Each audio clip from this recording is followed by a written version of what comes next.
ایک موقع پر اللہ کے رسول علیہ السلام تشریف فرما تھے، تمام صحابہ کرام بیٹھے تھے، ایک صحابی آئے، ان کے ہاتھ میں سونے کی انگوٹھی تھی۔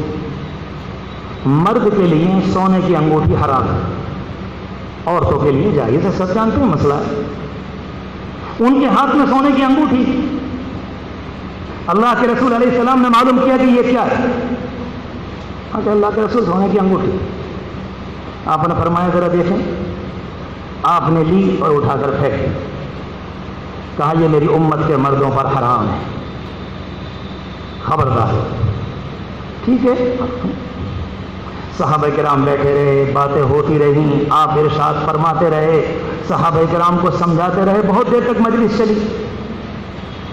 اس کے بعد آپ اٹھ کر گھر میں تشریف لے گئے۔ جب آپ گھر کے اندر گئے تو صحابہ کرام میں آپس میں باتیں ہوئیں، اور ان صحابی سے کہا جن کی انگوٹھی لے کر آپ نے پھینکا تھا، آپ نے فرمایا لوگوں نے کہا تم اس انگوٹھی کو اٹھا لو، اپنی بیوی کو دے دینا، وہ پہن لے گی، تمہارے لیے تو حرام ہے، تمہاری بیوی پر تو حرام نہیں، تمہاری لڑکی پہن لے گی، گھر کی عورتیں پہن لیں گی۔ اس اللہ کے بندے نے کہا جس چیز کو اللہ کے رسول کے مبارک ہاتھ نے پھینک دیا میں قیامت تک اسے اٹھا نہیں سکتا، سوال پیدا نہیں ہوتا۔ اللہ کے رسول نے جھوٹ کو پھینکا ہے، اللہ کے رسول نے غیبت کو پھینکا ہے، اور آگے بڑھ کر کہتا ہوں اللہ کے رسول نے جوئے کو پھینکا ہے۔ ہماری قوم کو پتہ نہ کیا ہو گیا، میں دیکھتا ہوں ہزاروں نے جوئے کی بولی لگا کر اپنے گھروں کو نیلام کر دیا۔ کبھی پتہ نہیں ہمیں عقل آئے گی کہ نہیں آئے گی، یا ایسے ہی مر جائیں گے سڑ کر۔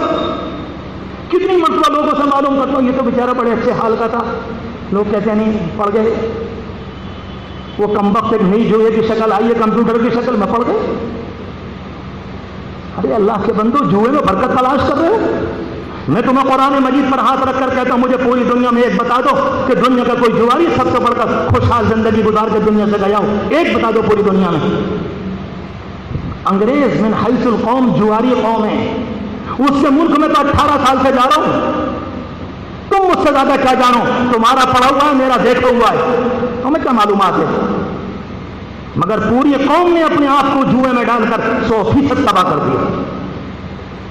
ہر قدم پر جوا گھر، ہر قدم پر جوا گھر، ہر قدم پر کسینو، ہر قدم پر جوئے گھر، یہاں پر جوا، یہاں پر جوا، یہاں پر جوا، یہاں پوری کی پوری قوم لگی، تباہ ہو گئی، برباد ہو گئی، کھانے پینے کے لالے پڑے ہوئے ہیں۔ کبھی کبھی کسی جگہ جاتا تو لوگ کہتے ہیں کہ مولانا یہاں سے لے کر وہاں تک، تقریباً یہاں سے لے کر بس اڈے تک جتنے مکان ہیں یہ سارے کے سارے بینک کے لون پر لیے ہوئے مکان ہیں، کیونکہ یہ سارے کے سارے جوئے میں اپنا مکان ہار گئے، اب سود پر مکان ہے، ایک نہیں سینکڑوں کی مقدار۔ کیا ہو گیا ہمیں؟ اس جوئے میں تلاش کر رہے ہو؟ ماں باپ جو پرانی دولت دے کر گئے تھے، وہ بیچاری ماں جو اپنی بیٹی کے لیے ایک ایک پیسہ جوڑ کر رکھتی ہے کہ بڑے ہو کر کسی طرح سے اس کی شادی کروں گی، اس ظالم نے اس سے بھی جوا کھیلا، صرف یہ سوچ کر کے 1 کے 2 ہو جائیں گے، 2 کے 5 ہو جائیں گے۔ کوئی بات ہوئی؟ کہاں گیا اسلام؟ کیسا اسلام؟ کس بات کا اسلام؟ کہاں ہے؟ اللہ کے رسول علیہ السلام کی ایک حدیث شریف ہے، آپ نے فرمایا تھا بدأ الاسلام غریباً، اسلام اجنبی ہو جائے گا، نظر نہیں آئے گا، اسلام اجنبی ہو جائے گا، نظر نہیں آئے گا۔ اس زمانے کے اندر لوگ کہتے ہیں اجنبی ہو گیا، اجنبی نہیں ہوا، کہتے ہیں ہم کیسے مانے کہ اسلام اجنبی ہو گیا؟ اقوام متحدہ امریکہ میں جو دنیا کا سب سے بڑا آفس ہے، تقریباً 55 اسلامی ملکوں کے جھنڈے لہرا رہے ہیں، لوگ کہتے ہیں ہم کیسے مانے کہ اسلام اجنبی ہو گیا؟ نہیں، یہ جھنڈے ہیں، اصلی اسلام اجنبی ہو گیا نہیں ہے۔ وہ انصاف، وہ ہمدردی، وہ اخلاق، وہ حلال طیب مال، وہ پاک کمائی، وہ پاکیزگی، وہ پاک سننا، وہ پاک دامنی، وہ آخری درجے کی حیا، وہ مسلمانوں کا شعار، وہ ہماری زندگی جو ساری دنیا میں قابل نمونہ تھی، یہ ساری چیزیں اجنبی بن گئی۔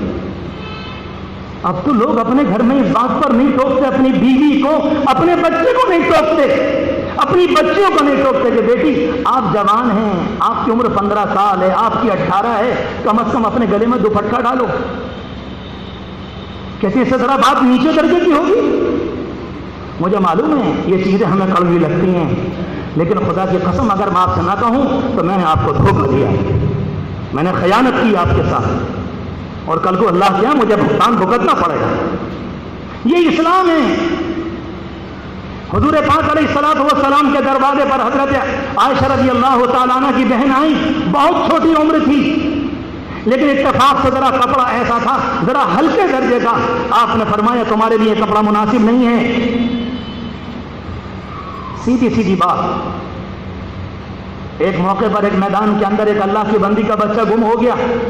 ابو داؤد شریف کی روایت میں آتا ہے بچے کو تلاش کر رہی، مگر منہ کے اوپر نقاب بندھا ہوا ہے، سر سے لے کر پاؤں تک پیر ہے اور آنکھیں کھلی ہوئی، اور اپنے بچے کو تلاش کر رہی، پتہ نہیں زندہ ہے کہ مردہ، زندہ ہے کہ مردہ۔ کسی نے پوچھا اماں جی کیا تلاش کر رہی ہو؟ کہنے لگی بچہ۔ کہا کیا ہوا کہ نہیں مل رہا؟ کیا مطلب؟ ہو سکتا ہے شہید ہو گیا، ہو سکتا ہے ابھی موجود ہو۔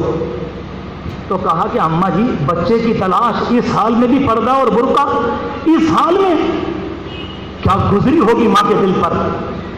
مگر وہ ماں تھی، وہ کہہ گئی دنیا سے بچہ مرا ہے، حیا نہیں مری، حیا کا سودا نہیں کیا ہے۔ ہماری حیا تو سڑکوں پہ مر گئی بغیر بچے کے مرے، اور اس سلسلے میں کوئی سوچنے کو تیار نہیں۔ بڑے بڑے علماء کے گھر بیٹھ گئے، میں آپ سے کہہ رہا ہوں دین والوں کے گھر بیٹھ گئے، اور بیچاروں نے سوچنا ہی بند کر دیا، گویا کہ کمپرومائز کر لیا، صلح کر لی اس بات سے، یہ بھی چلے گا، یہ بھی چلے گا، ننگا بند بھی چلے گا، گریبان یہاں تک کھلا ہوا چلے گا، یہاں تک کا بھی چلے گا، بغیر آستین کا بھی چلے گا، کرتے یہاں تک چلیں گے۔ تو پھر یہ کیوں نہیں کہتے کہ مرتد ہونا چلے گا، مشرک ہونا چلے گا، کافر ہونا چلے گا؟ سیدھے سیدھے اسلام کو چھوڑ دو۔